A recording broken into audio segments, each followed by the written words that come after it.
జై శ్రీమన్నారాయణ. శ్రీమద్భగవద్గీత 14వ అధ్యాయము గుణత్రయ విభాగయోగము 12వ శ్లోకము. లోభ ప్రవృత్తి ఆరంభ కర్మణాం అసమః స్పృహా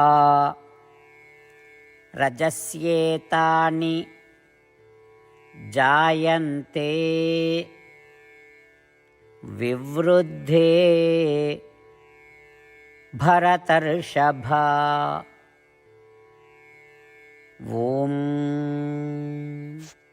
గీతాచార్యుడు శ్రీకృష్ణ పరమాత్మ అర్జునుడితో పాటు మనందరికీ గుణత్రయ విభాగ యోగాన్ని ఉపదేశం చేస్తూ ఉన్నాడు. పరమాత్మ ఈ రకంగా అంటూ ఉన్నాడు, అర్జునా, ఎప్పుడైతే నీలో లోభం ఏర్పడుతుందో, అంటే అవసరానికి కూడా నీ సొమ్ముని, నీ సొత్తును వెచ్చించకుండా ఉండాలి అనేటటువంటి స్వభావం, అయితే ఎప్పుడైతే ఈ లోభము నీలో ఏర్పడుతుందో, అంతేకాకుండా ఎప్పుడైతే పనికి మాలిన పనులు చేయాలి అనే కోరిక కలుగుతుందో, ఎప్పుడైతే ప్రతి పనిని ఫలాన్ని ఆశించి చేస్తూ ఉంటావో, ఇంద్రియాలకు ఏమాత్రము విశ్రాంతిని ఇవ్వకుండా పనులు చేస్తూనే ఉంటావో, భోగములను అనుభవించాలి అనేటటువంటి కోరిక కలిగి ఉంటావో, ఈ గుణాలు ఎప్పుడైతే నీలో ఉంటాయో, ఈ స్వభావాలు ఎప్పుడైతే నీలో ఉంటాయో, అప్పుడు రజోగుణము నీలో ఎక్కువగా ఉంది అని గుర్తించాలి అంటూ శ్రీకృష్ణ పరమాత్మ ఏ రకంగా రజోగుణము మనలో ఎక్కువగా ఉంది అని గుర్తించాలో తెలియచేస్తూ ఉన్నాడు.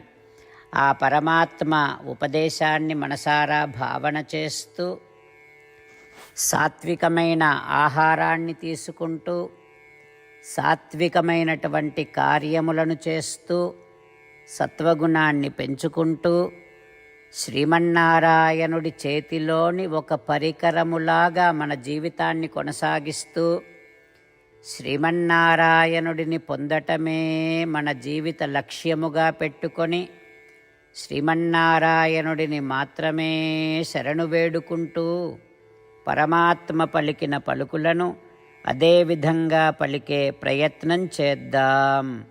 లోభ ప్రవృత్తిరారంభ కర్మణామసమస్పృహ రజస్యేతాని జాయంతే వివృద్ధే భరతర్షభ.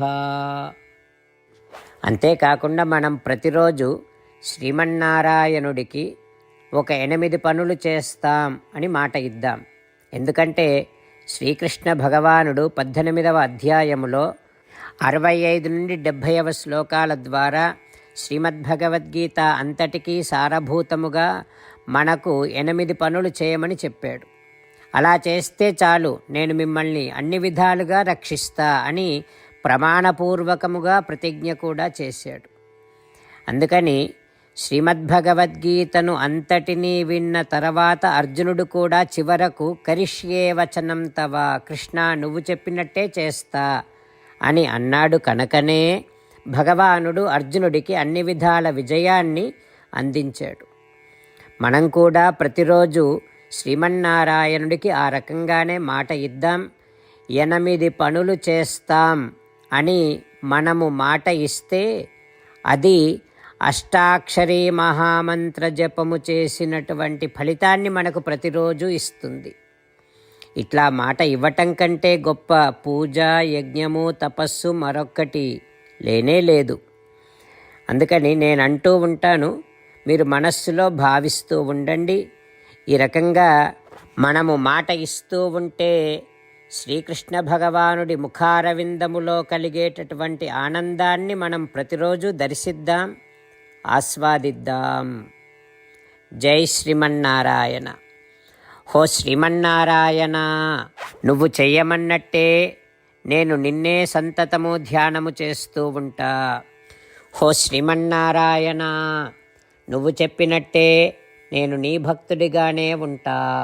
హో శ్రీమన్నారాయణ, నువ్వు చెయ్యమన్నట్టే నేను నా విధులను కర్తవ్యాలను నీ సేవగా నీ తృప్తి కోసమనే సక్రమంగా నిర్వర్తిస్తూ ఉంటా.